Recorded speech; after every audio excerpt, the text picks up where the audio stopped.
जय हिंद दोस्तों, स्वागत है आपका। आज के अरिहंत जेटेट प्रैक्टिस सेट में हम लोग देखने वाले हैं प्रैक्टिस सेट नंबर 5, जिसमें हम लोग देख रहे हैं अभी बाल विकास एवं शिक्षण पद्धति से आने वाले प्रश्नों को। तो चलिए स्टार्ट करते हैं और इसका पीडीएफ का लिंक आपको डिस्क्रिप्शन बॉक्स में मिल जाएगा। तो ये रहा पहला सवाल। पहला सवाल है कि बुद्धि लब्धि और भाषा संबंधी योग्यता में घनिष्ठ संबंध होता है। यह विचार किसका है? लोवेल तथा मार्केल का, या स्पाइकर तथा इरविन का, या फिशर तथा अम्बा का, या टर्मन का? तो देखिए, यह जो विचार है, यह विचार प्रसिद्ध मनोवैज्ञानिक इरविन एवं स्पाइकर का है, यानी ऑप्शन 2 इसका राइट आंसर होगा। अगला है कि एक बाल केंद्रित कक्षा में अधिगम कैसे होता है? तो देखिए, मैं राइट आंसर बता देता हूँ। एक बाल केंद्रित कक्षा में अधिगम शिक्षक और छात्रों द्वारा सहनिर्मित होता है। ठीक है, एक बाल केंद्रित कक्षा में अधिगम शिक्षक और छात्रों द्वारा सहनिर्मित होता है, इसको याद रखिएगा। बाल केंद्रित कक्षा में शिक्षक बालकों का सहयोगी, सेवक तथा मार्गदर्शक के रूप में होता है तथा वह बच्चों के साथ घुल मिलकर बच्चों को विभिन्न क्रियाकलापों की क्रियान्वित करने हेतु सहायता प्रदान करते हैं। चलिए आगे देखते हैं। अगला सवाल देखिए, बड़ा ही इंपॉर्टेंट सवाल है। अगर आपको जेटेट का कोई भी प्रैक्टिस सेट पढ़ना है, किसी भी प्रैक्टिस सेट की तैयारी करना है, तो एक बार हमको कमेंट कर दीजिएगा। और साथ ही अगर आपको पीडीएफ वगैरह चाहिए, ठीक है, तो मैं उसका लिंक, पीडीएफ का लिंक डिस्क्रिप्शन बॉक्स में डाल दूंगा, आप उस वहाँ से इसको डाउनलोड कर लीजिएगा। कि बुद्धि के बहुकारक सिद्धांत के मुख्य समर्थक थॉर्नडाइक थे, तो निम्नलिखित में से कौन सा कथन इस सिद्धांत के अनुरूप है? तो देखिए, इसका राइट आंसर मैं बता देता हूँ। इसका राइट आंसर होगा, बुद्धि कई तत्वों का समूह होती है और प्रत्येक तत्व में कोई सूक्ष्म योग्यता निहित होती है। याद रखिएगा, बुद्धि के बहुकारक सिद्धांत का प्रतिपादन प्रसिद्ध व्यवहारवादी मनोवैज्ञानिक थॉर्नडाइक ने किया। थॉर्नडाइक के अनुसार बुद्धि कई तत्वों का समूह होती है और प्रत्येक तत्व में कोई सूक्ष्म योग्यता निहित होती है। ठीक है, अगला सवाल देखिए। अगला है कि क्रिस्टलाइज संबंधित है, किससे संबंधित है क्रिस्टलाइज?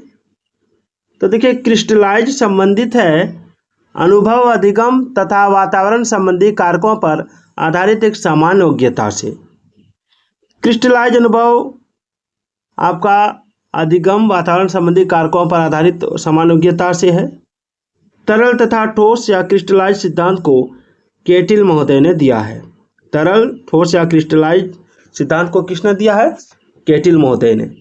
उनके अनुसार तरल वंशानुक्रम कार्यकुशलता पर आधारित एक समान योग्यता है, जबकि ठोस यानी क्रिस्टलाइज एक तरह की समान योग्यता है जो अनुभव, अधिगम तथा वातावरण संबंधी कारकों पर आधारित होती है। नेक्स्ट देखते हैं। कहाँ से देख रहे हैं कमेंट कर दीजिएगा। अगर आप एसएसटी साइंस की तैयारी करना चाहते हैं तो उसके लिए भी मैं प्रैक्टिस सेट लेकर आऊँगा। अगर आपको हिंदी प्रैक्टिस सेट करना है तो वो भी लेके आऊँगा। और खोटा के लिए मैं स्पेशल बुक लेकर आया हूँ और अभी से 10 से 12 से 13 प्रैक्टिस सेट में खोटा का डाल चुका हूँ, आप देख सकते हैं जाके। चलिए अगला कि एक ही कक्षा शिक्षण का निष्पादन भिन्न भिन्न होता है, तो निम्नलिखित में से कौन सा कारण इसके लिए सर्वाधिक उत्तरदायी हो सकता है? तो देखिए, इसका राइट आंसर होगा शिक्षार्थियों की बुद्धि में अंतर। ठीक है, शिक्षार्थियों की बुद्धि में अंतर यानी प्रत्येक विद्यार्थी की बुद्धि क्षमता भिन्न भिन्न होती है। कक्षा शिक्षण के अंतर्गत ऐसा देखा जाता है कि एक ही कक्षा शिक्षण का निष्पादन अलग अलग होता है और प्रत्येक शिक्षार्थी की बुद्धि अलग अलग होती है। अगला है कि बाल केंद्रित शिक्षा द्वारा निम्नलिखित में से क्या संभव नहीं हो सकता? तो देखिए, बाल केंद्रित शिक्षा का अर्थ होता है बालकों के व्यवहार एवं उनकी रुचियों को ध्यान में रखकर शिक्षा की व्यवस्था करना। ठीक है, तो इसका आंसर हो जाएगा प्रत्येक बालक पर पृथक रूप से ध्यान नहीं दिया जाना। ये बाल केंद्रित शिक्षा द्वारा संभव नहीं हो सकता। ठीक है, अधिगम पर व्यक्तित्व तथा वातावरण से संबंधित कारकों का प्रभाव किस अवस्था तक पड़ता है? पूर्व बाल्यावस्था, बाल्यावस्था, किशोरावस्था या संपूर्ण जीवन? तो इसका राइट आंसर होगा ऑप्शन 4, संपूर्ण जीवन। अधिगम का अर्थ होता है सीखना, और सीखने की प्रक्रिया जीवन पर्यंत चलती रहती है, जो बाल्यावस्था से प्रारंभ होकर अंतिम अवस्था तक चलती है। और अधिगम पर व्यक्तित्व तथा वातावरण से संबंधित कारकों का प्रभाव संपूर्ण जीवन तक पड़ता है। 8 नंबर है कि लैंगिक भेदभाव के कारण छात्राओं की मनोदशा पर पड़ने वाला प्रभाव कौन सा है? तो इसका हो जाएगा उनका मन स्कूल जाने के लिए नहीं करता है। ठीक है, याद रखिएगा, लैंगिक भेदभाव एक प्रकार की सामाजिक बुराई है, और लैंगिक भेदभाव का अर्थ होता है लिंग के आधार पर लड़के एवं लड़कियों में अंतर करना। इस कारण छात्राओं की मनोदशा पर प्रतिकूल प्रभाव पड़ता है, और विद्यालय स्तर पर छात्रों एवं शिक्षकों के द्वारा छात्राओं के प्रति भेदभाव अपनाया जाता है। याद रखिएगा, वो छात्र जिन्हें डैश है उन्हें पाठ पढ़ने और लंबे अंशों को समझने में लगातार चुनौतियों का सामना करना पड़ता है। तो देखिए इसका राइट आंसर होगा ऑप्शन 3, पठन वैकल्य। पठन वैकल्य हो जाएगा। ठीक है,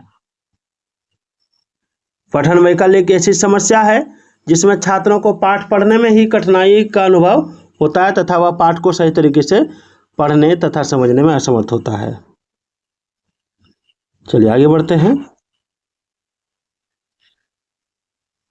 10 नंबर है कि आपकी कक्षा का एक बच्चा किसी समस्या को समझने का प्रयास कर रहा है, आप उस बच्चे के विषय में क्या कहेंगे?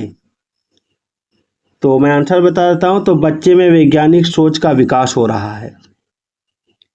इसका अर्थ है कि इसके अंदर सोच के प्रति वैज्ञानिक दृष्टिकोण उभर रहा है, अर्थात समस्या को समझना, उससे संबंधित सूचना संग्रह करना तथा समस्या को निपटाना, और इसका वो प्रयास कर रहा है। चलिए आगे देखिए, अगला 11 नंबर सवाल है। बहुत ही इंपॉर्टेंट क्लास चल रही है आपकी परीक्षा के लिए, ठीक है ना।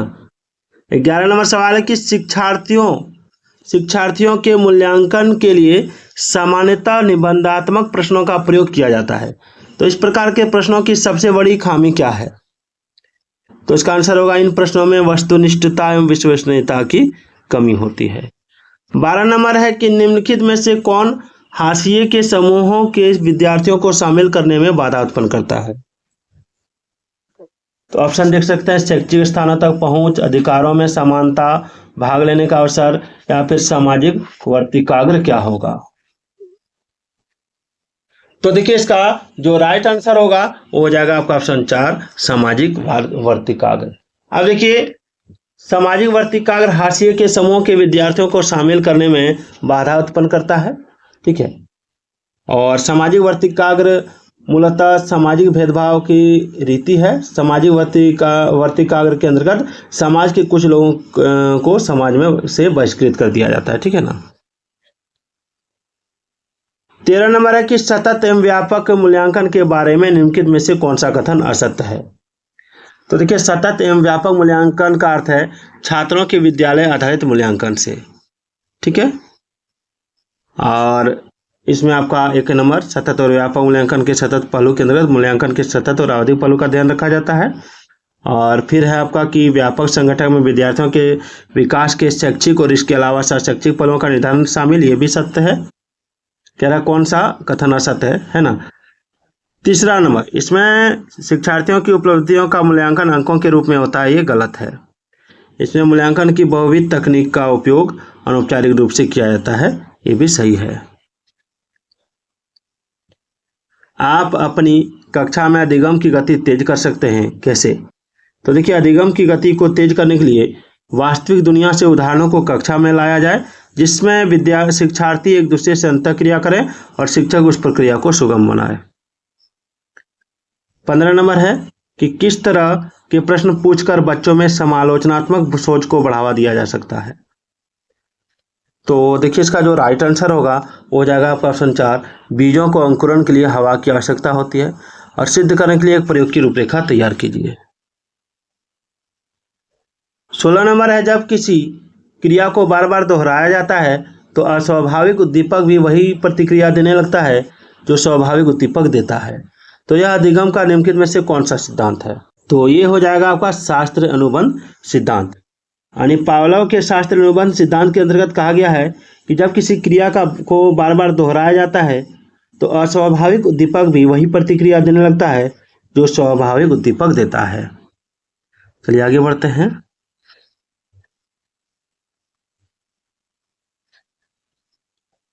17 नंबर सवाल कि आप अपनी कक्षा के विद्यार्थियों यानी शिक्षार्थियों को पूरी कक्षा में कहीं पर भी बैठने की अनुमति दे देते हैं। उनमें से कुछ छात्र समूह बनाकर पढ़ते हैं तथा कुछ छात्र चुपचाप बैठकर अपने आप पढ़ते हैं, परंतु आपकी कक्षा के कुछ शिक्षार्थियों के अभिभावकों को यह सब पसंद नहीं आता है। तो इस स्थिति में क्या तरीका बेहतर होगा? तो देखिए, इसमें अभिभावक को शिक्षक पर विश्वास व्यक्त कर समस्या पर चर्चा करनी चाहिए, ठीक है ना। जब किसी किशोर में किसी वस्तु, समस्या, परिस्थिति के लिए निजी स्तर पर निर्णय लेने की क्षमता का विकास परिपक्व होने लगता है तो इस सब विकास को क्या कहते हैं? तो इसको कहते हैं संज्ञानात्मक विकास।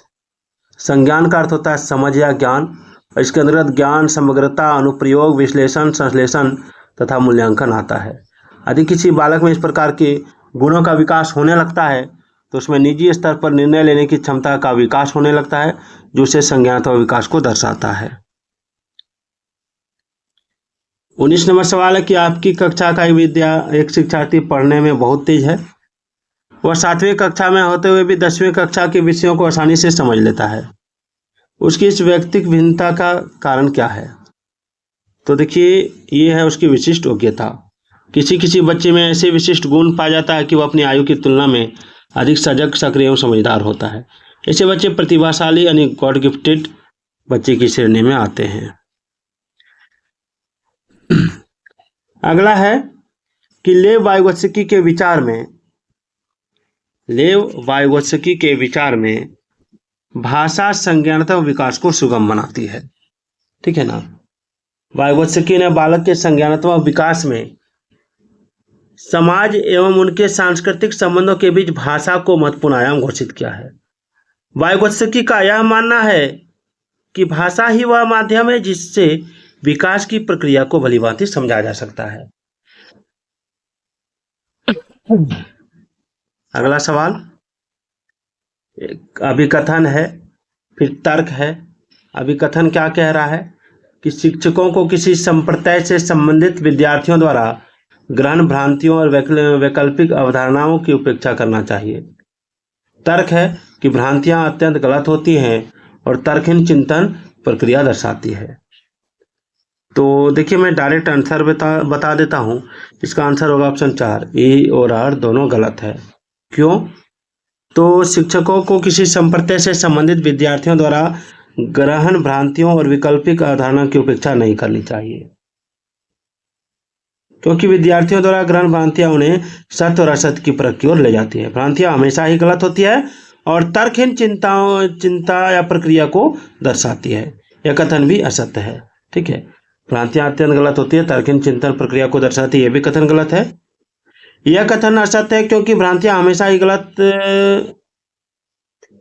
है और यह सत्य नहीं है।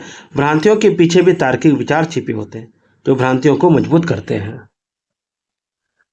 इसको काटो। 21 नंबर सवाल है कि अभिकथन 21 नंबर है एक अभिकथन, ठीक है, और एक तर्क दिया हुआ है। अभिकथन है कि शिक्षकों को किसी संप्रदाय से संबंधित विद्यार्थियों द्वारा ग्रहण भ्रांतियों और वैकल्पिक अवधारणाओं की उपेक्षा करनी चाहिए। और तर्क है कि भ्रांतियां अत्यंत गलत होती है और तर्कहीन चिंतन प्रक्रिया दर्शाती है। मैं आंसर बता देता हूँ। इसका आंसर होगा ए और आर दोनों गलत है। क्यों? तो देखिए, भ्रांतियां जो होती हैं, ठीक है, भ्रांतियां हमेशा ही गलत हो यह सत्य नहीं है। भ्रांतियों के पीछे भी तार्किक विचार छिपे होते हैं जो भ्रांतियों को मजबूत करते हैं, ठीक है ना। इसलिए दोनों कथन गलत है। 22 नंबर है कि जब कोई अध्यापिका किसी विद्यार्थी को उसके विकास के निकटस्थ क्षेत्र पर पहुंचाने के लिए सहायता को उसके निष्पादन के वर्तमान स्तर के अनुरूप ढालती है तो अध्यापिका किस नीति का प्रयोग कर रही है? तो अध्यापिका पाड़ नीति का प्रयोग कर रही है, पाड़ नीति, ठीक है। जब विद्यार्थी किसी समस्या के समाधान के लिए अपने किसी व्यस्त अस्थायी अथवा अध्यापक के मार्गदर्शन की उपस्थिति में कार्य करते हैं तो यह प्रक्रिया पाठ प्रदान कर कहलाती है। अगला है वाइगोत्स्की के संरचनावाद में किसकी भूमिका अहम है? तो ये हो जाएगा आपका ऑप्शन 1 भाषा। तो आज का ये वीडियो कैसा लगा कमेंट जरूर कीजिएगा।